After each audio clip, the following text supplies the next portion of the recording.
Porte la parole de Jean-Luc Mélenchon. Je vous invite à vous placer au pupitre dès à présent. Donc Alexandre Schoen, vous êtes docteur en géographie des télécoms et membre du Parlement de l'Union populaire et vous animez donc le groupe thématique numérique de la France insoumise.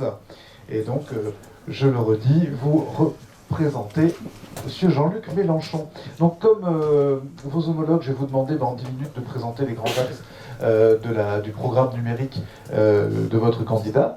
Et oui, vous pouvez utiliser le micro à main qui est juste là. Et ensuite, on fera peut-être un focus sur une des mesures proposées par Infranum. Et enfin, une question de la salle. Voilà, c'est à vous, Alexandre Schoen.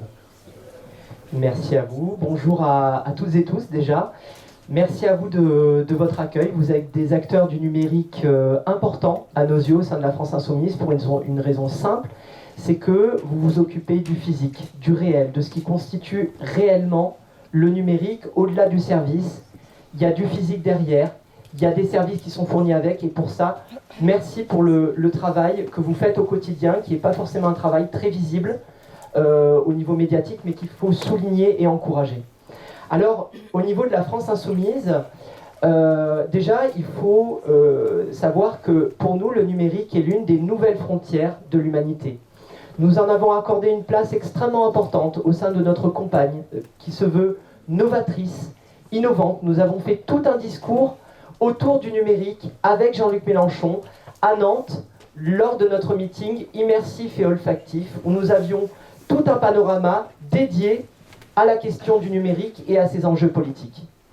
Alors, au sein de la France Insoumise, on fait un certain nombre de constats. Déjà, qu'il y a 34 milliards d'équipements informatiques à échelle mondiale, qu'il y a plus de 4 milliards d'utilisateurs actifs aujourd'hui et que ce chiffre ne cesse d'être croissant. Le numérique modifie la manière dont nous produisons, dont nous consommons, dont nous tissons des liens ensemble. Le numérique n'est pas vu par la France Insoumise comme une menace, mais comme une chance. Une chance exceptionnelle de révolutionner nos façons d'échanger, de créer, de tisser du lien, de produire et de révolutionner le monde d'aujourd'hui et de demain. On fait un certain nombre de constats. Déjà, les décisions sur la numérisation de la société sont prises hors du champ démocratique à l'heure actuelle. Dirigées principalement par une poignée d'acteurs, et notamment les GAFAM, Google, Amazon, Meta, Apple et Microsoft. Ils mettent en place des nouveaux modèles économiques que nous n'estimons pas pertinents d'un point de vue éthique, écologique et social. Ce modèle que nous dénonçons ici, c'est le capitalisme de surveillance, c'est-à-dire l'agrégation, la classification, la revente de données à caractère personnel pour établir du fichage marketing, pour faire de la publicité. Nous estimons que ces pratiques ne sont ni éthiques, ni souhaitables pour la société d'aujourd'hui et de demain. Par ailleurs, le numérique, actuellement, a tendance à atomiser les collectifs. Et les GAFAM utilisent leur position dominante et l'utilisent de façon abusive, au contraire même des traités de l'Union européenne qui condamnent les abus de position dominante, pour faire régner leurs lois et construire, vous le voyez au niveau infrastructurel, leur propre autonomie, après avoir créé leur solution logicielle. Vous connaissez peut-être sans doute le câble sous-marin Marea, payé notamment par Facebook, plus de 300 millions d'euros. Vous voyez qu'ils créent leur propre data center, leurs propres infrastructures, et qu'ils créent leur propre autonomie aujourd'hui, pour créer un véritable État à l'intérieur même des États. Nous ne sommes pas d'accord avec cela. Par ailleurs, nous faisons un autre constat, au-delà de la question de la souveraineté, c'est que nous avons actuellement en France plus de 14 millions de personnes qui sont exclues du numérique. Ce numérique que pourtant vous construisez avec votre expérience et avec votre force de travail qui est inestimable. Et pour cela, nous souhaitons garantir l'exercice des droits malgré cette dématérialisation à marche forcée qui a été impulsée par les gouvernements précédents. Le dernier constat qu'on fait, c'est un constat écologique. Nous sommes dans un constat où à échelle mondiale, il y a plus de 660 gros data centers dans le monde. Nous sommes dans une position où il y a 1,3 million de kilomètres de câbles Internet sous-marins qui quadrillent l'ensemble du monde. Et par idéologie, le gouvernement actuel minimise les impacts écologiques que provoque le numérique. 4% d'émissions de gaz à effet de serre d'ici quelques années. Plus de 10% de croissance par an des technologies et de la consommation énergétique du numérique. Presque autant, voire plus, que le secteur aéroportuaire. Que nous proposons, nous, à la France Insoumise? Notre révolution numérique. Nous concevons le numérique comme un commun, au même titre que l'eau potable, l'air respirable, l'accès à l'énergie électrique pour tous, l'accès à un logement décent. Nous considérons que l'accès à la société de l'information est un commun au même titre que l'ensemble des éléments que je vous ai cités avant. Le numérique doit être une ressource, non pas qui doit être accès en fonction des revenus, mais bien un droit fondamental. Pour ça, nous faisons la promotion d'un numérique du partage libre, sobre, éthique, inclusif, coopératif, contributif, ouvert, solidaire, en France, au sein de l'espace communautaire et au niveau de l'échelle mondiale. Pour cela, nous avons un certain nombre de mesures à vous proposer et à avancer. Je vais passer assez rapidement, puisque nous aurons l'occasion d'en revenir un petit peu plus tard, mais déjà, notre priorité, c'est de nous attaquer au triangle des précarités numériques. Nous souhaitons, nous l'avons vu à travers notamment le rapport du Défenseur des droits de 2019, de 2021 et 2022, le numérique aujourd'hui est, et on peut le regretter, un frein à l'accès aux droits les plus élémentaires, au RSA, aux allocations familiales, etc. Ce n'est pas acceptable. Pour ça, c'est pour cette raison que nous voulons rompre ce triangle des précarités numériques. D'abord, donner un accès à Internet de qualité à toutes et tous et inscrire le droit à l'accès à un débit minimum dans la Constitution à travers la 6ème République. Nous souhaitons également restaurer le service universel très haut débit, à coût modeste, neutre et transparent, en collaboration avec les FAI commerciaux, les FAI associatifs, mais également l'ensemble des FAI coopératifs. Nous souhaitons également garantir dans la Constitution la neutralité du net qui parfois est malmenée, et nous le regrettons alors qu'elle est garantie dans les paquets télécoms européens aujourd'hui comme un droit fondamental. L'accès à un équipement numérique de base, bien sûr, avec une augmentation des moyens alloués aux ONG de précarité numérique. J'en suis bénévole depuis maintenant plus de 10 ans et je sais toutes les problématiques au niveau des associations de lutte contre les précarités numériques pour avoir accès à des subventions pérennes, d'avoir accès à des logements et des espaces de travail décents pour pouvoir faire leur mission. Également, nous voulons créer un numérique de la bienveillance, augmenter notamment les politiques de sensibilisation aux addictions du numérique. Imposer un certain nombre de moratoires que le gouvernement n'a pas su imposer. Par exemple, la question des lootbox dans le monde du jeu vidéo, que nous considérons comme un jeu de hasard et qui doit être traité comme tel. Nous souhaitons également réguler le sponsoring, notamment au sein des podcasteurs. Nous souhaitons également réguler la publicité qui actuellement sur YouTube n'est pas régulée. Vous avez une telle volumétrie qu'actuellement toutes les publicités passent. Nous souhaitons mettre de l'ordre là-dedans et confier à la RPP ainsi qu'à l'ARCOM un meilleur contrôle de ces publicités, qui parfois sont des publicités adressées à des institutions religieuses aux pratiques sectaires, parfois à des produits qui ne sont ni éthiques, comme notamment des produits d'évasion fiscale. Enfin, nous souhaitons également augmenter l'accès à la culture, aux sciences et à la création, avec un meilleur maillage territorial des tiers-lieux. Nous voulons renforcer la e-démocratie avec de la transparence dans les algorithmes. Nous voulons également soumettre les grandes innovations technologiques à des audits citoyens et scientifiques. Notamment, nous aurions dû le faire, la question de la 5G. Nous ne sommes pas opposés, nous, à la France Insoumise, à la 5G, au contraire de ce que nous pourrions croire et ce que la sphère médiatique pourrait croire. Nous étions opposés à son déploiement grand public, notamment pour des raisons écologiques, nous y reviendrons plus tard. Et enfin, nous militons au niveau de la e-démocratie pour rompre l'asymétrie informationnelle qui existe entre les citoyens d'un côté et les entreprises et les administrations de l'autre. Il est inacceptable que les citoyens n'aient pas accès aux mêmes sources d'informations, aux mêmes bases de données anonymisées que les entreprises ou les grandes administrations, car c'est des mêmes sources d'informations que va naître l'intelligence citoyenne pour résoudre des problèmes. Nous souhaitons également une Europe et une France de la souveraineté numérique. Pour cela, cesser les activités mercantiles de prédation de données personnelles, comme des sociétés comme Axiom, qui vendent nos données personnelles, qui vendent ce que nous sommes sur Internet. Nous souhaitons également renforcer l'ANSSI, la CNIL et Pharos avec des budgets adaptés. Nous souhaitons recruter plus de 13 000 magistrats supplémentaires, dont certains formés sur les questions numériques. Nous souhaitons également reconsidérer des conventions de partenariat avec certains GAFAM. notamment Microsoft avec le ministère des Armées, de l'Éducation, ou encore ce que nous avons failli commettre comme erreur, confier nos données de santé à Microsoft Azure. Nous souhaitons également racheter ASN, Alcatel Submarine Network, qui a été vendu en 2015 de façon abusive et totalement scandaleuse. Nous souhaitons également faire notre propre usine de microprocesseurs avec l'existant comme ST Microelectronics par exemple.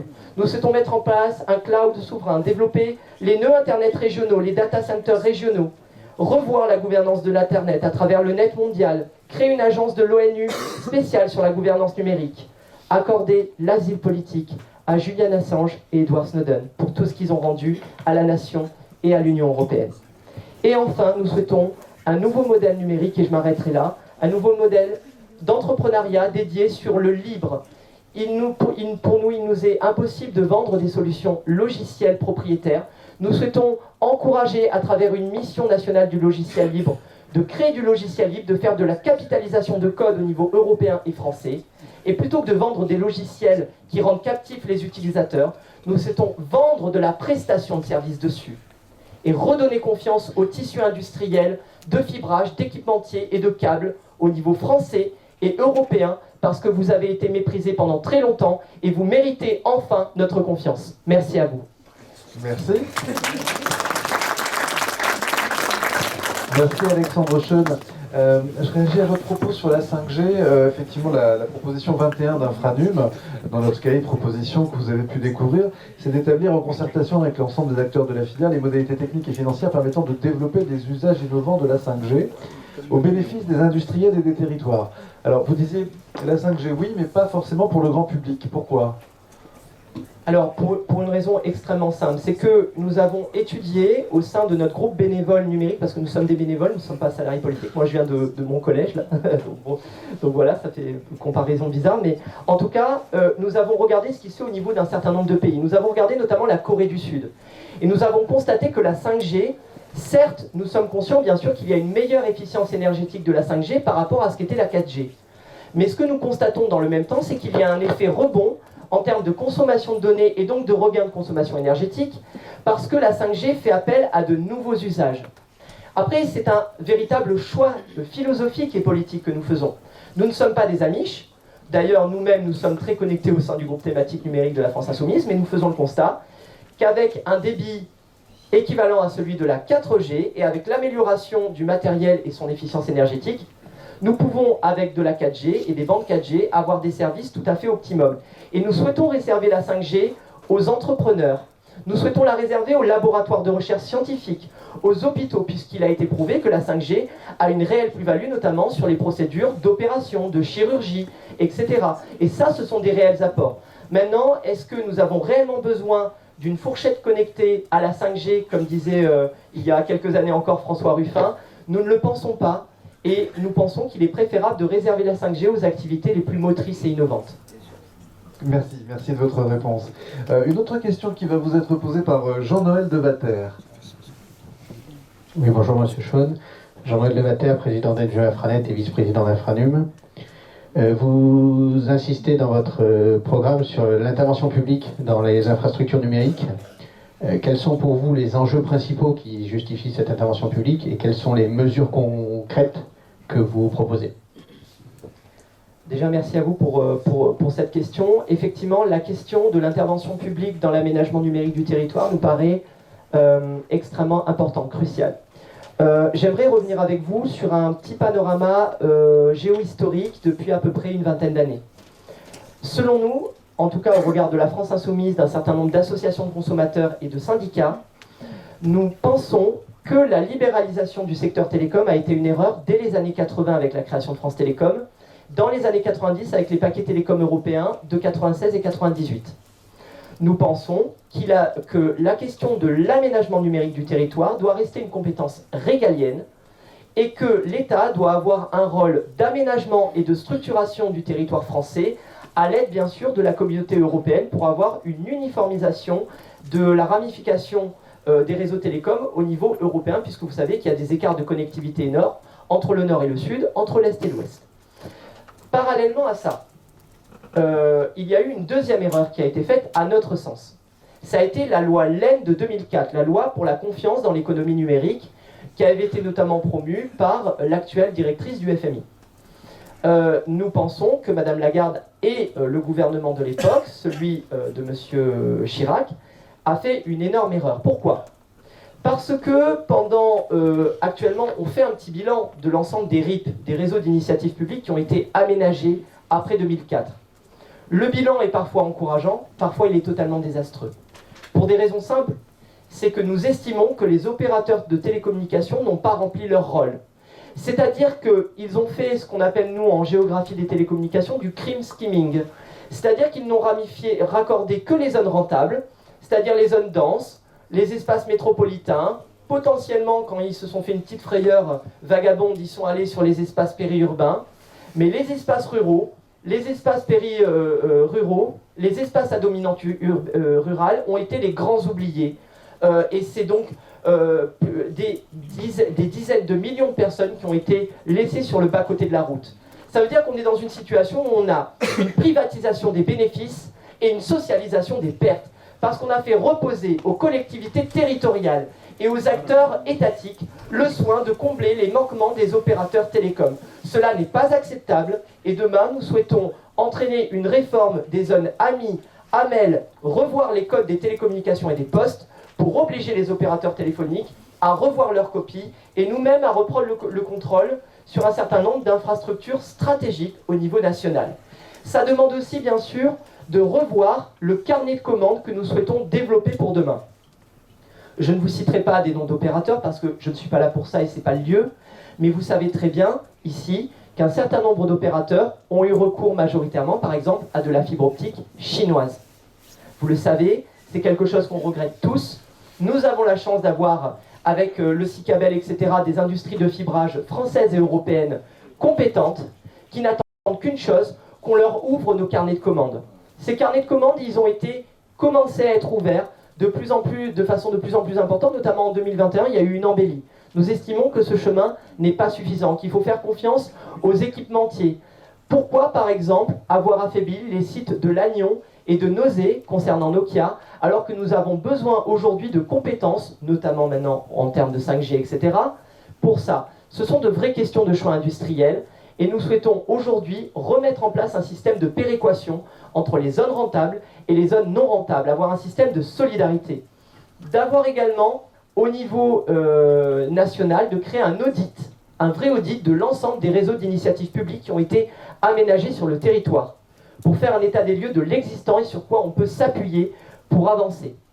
Et enfin, sur l'ensemble de ces questions-là, nous souhaitons remettre en avant un vrai service public du numérique. Remettre en place un service universel, vous savez que celui-ci est en train de s'arrêter à l'heure où je vous parle. Remettre en place de vraies règles de service universel, avec un débit minimum très haut débit que nous souhaitons aujourd'hui, avec un coût modeste. Et nous souhaitons, je vous l'ai dit, dans le cadre de la Constitution, inscrire le droit à l'accès Internet à coût modique pour tout le monde. Nous souhaitons enfin, je regarde l'heure pour être sûr d'être raccord, nous souhaitons également mettre en place de vraies garanties de rétablissement de services. Parce qu'actuellement, nous avons des réseaux de télécom qui sont notamment gangrénés par le phénomène de sous-traitance qui est beaucoup trop excessif. Ce phénomène de sous-traitance, ça conduit à quoi? Ça conduit à des drames humains. Il y a quelques mois encore, dans la région Auvergne-Rhône-Alpes, il y a eu 3 personnes, 3 prestataires, sous-traitants, qui ont été gravement blessés, dont un qui est décédé, qui avait 25 ans, et qui est mort d'une électrocution à très haute tension. Nous ne voulons plus ça, et pour ça, une partie de la réponse de la sécurité de leur travail passe par de réelles conditions de travail décentes, sans passer par la sous-traitance. Et la dernière chose que je voulais vous dire pour terminer, c'est que c'est aussi une question de vie ou de mort d'avoir de bons réseaux. Quand vous ouvrez une armoire télécom et que c'est un plat de spaghettis, qui est dû à quoi? À un manque de formation des gens, qui est dû également à un recours à la sous-traitance excessive avec des boîtes qui sont forcées, parce que comme c'est des sous-traitants, ils ne veulent pas payer 300 balles pour avoir accès à la clé de l'armoire, etc. On a des plats de spaghettis, on a des réseaux qui sont dans un état désastreux. Demain, il y a des réseaux qui nous lâchent. Il y a un an, souvenez-vous l'été dernier, l'été d'avant, il y a un central téléphonique qui a explosé dans la région parisienne. Résultat, il y a eu des appels d'urgence qui n'ont pas été pris en compte, il y a eu des morts. Et donc, par rapport à cet énorme danger, nous souhaitons remettre la mairie au centre du village sur ces questions-là. Merci Alexandre Schoen. Est-ce qu'il faut entendre dans ce recours fort au pouvoir public une dynamique, disons-le, hein, on n'a que des privés dans la salle ou à peu de choses près, une dynamique de nationalisation? Alors, la question de la nationalisation... Du réseau, enfin de ces réseaux. Alors, la question de la nationalisation, si vous voulez, c'est un mot tiroir qui veut dire tout et rien en même temps. Tout à fait. Parce que vous avez déjà différentes méthodes, qu'elles soient juridiques, législatives, financières aussi, pour nationaliser un réseau. Actuellement, ce que nous voulons faire, déjà, c'est rentrer en dialogue avec les acteurs qui sont déjà existants. Nous regrettons, et je vous le redis, nous regrettons clairement le phénomène de privatisation et de libéralisation du secteur télécom. Ça ne veut pas dire que nous souhaitons que les équipementiers télécoms soient nationaux et nationalisés, qu'ils auraient dû rester nationalisés. Nous vous disons que la part du secteur privé dans l'aménagement numérique du territoire est importante, nous souhaitons la valoriser, mais qu'il y a des éléments qui doivent être remis au niveau des compétences de l'État. Alors, notre première étape, si vous voulez, avant de se diriger vers la nationalisation, c'est d'abord d'être dans le dialogue. Parce que quand on est une force de gouvernement, quand nous souhaitons gouverner, quand nous souhaitons diriger un pays, eh bien, il faut d'abord apprendre à discuter avec les acteurs et les respecter dans leur intégrité. Ça, c'est notre priorité. Ensuite, on va en tirer toutes les conclusions. Et une part de la nationalisation, oui, ça passe notamment par racheter un certain nombre d'entreprises stratégiques comme Alcatel Submarine Network, qui est notre principal, avec Orange Marine, société câblière française. Et nous souhaitons que ce fleuron revienne dans notre giron. Il est temps de rentrer à la maison. Merci Alexandre Schoen. Je vous confie au bon soin de notre président.